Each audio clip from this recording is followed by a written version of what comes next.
गरुड़ पुराण अध्याय 9। आत्मा का गर्भ में प्रवेश और गर्भ में उस समय होने वाली पीड़ा। गर्भ में आत्मा का प्रवेश नवीन पहली तड़प।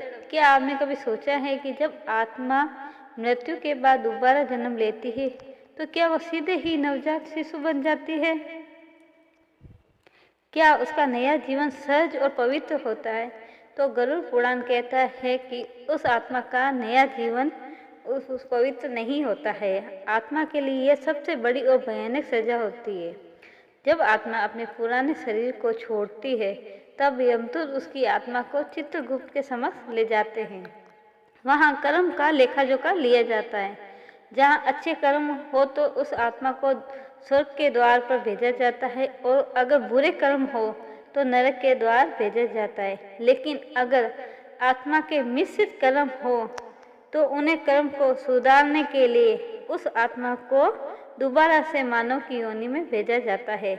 तब शुरू होती है पुनर्जन्म की भयानक प्रक्रिया, आत्मा का गर्भ में प्रवेश होना, जहाँ वह आत्मा 9 महीने तक माँ के गर्भ में उल्टे पैर ऊपर और मुंह और हाथ नीचे की अवस्था में रहती है। माँ के गर्भ में ना तो हवा होती है ना ही कोई प्रकाश। शिशु के चारों तरफ अंधेरा, रक्त की और चिपचिपा सा पदार्थ होता है।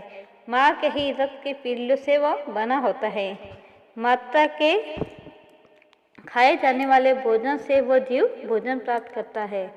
गर्भ में जीव विष्ठा मूत्र में पड़ा रहता है, जहाँ से उत्पन्न कृमि जीव उसके काटते हैं, उसके नाजुक कोमल शरीर को कष्ट पहुँचता है। आत्मा हर दिन वहाँ तड़पती रहती है। वह हर पल अपने कर्मों को याद करके पछताती है।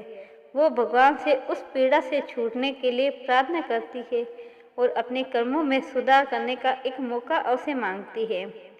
यह सिलसिला 9 महीने तक चलता है, लेकिन जब 9 माह पूर्ण हो जाते हैं तो इस संसार में वह कदम रखता है। कदम रखते ही तभी माया की चकाचौंध से वह सारे किए गए प्रार्थना भूल जाता है। वही अंधकार, वही लोभ में वो वापस फंस जाता है।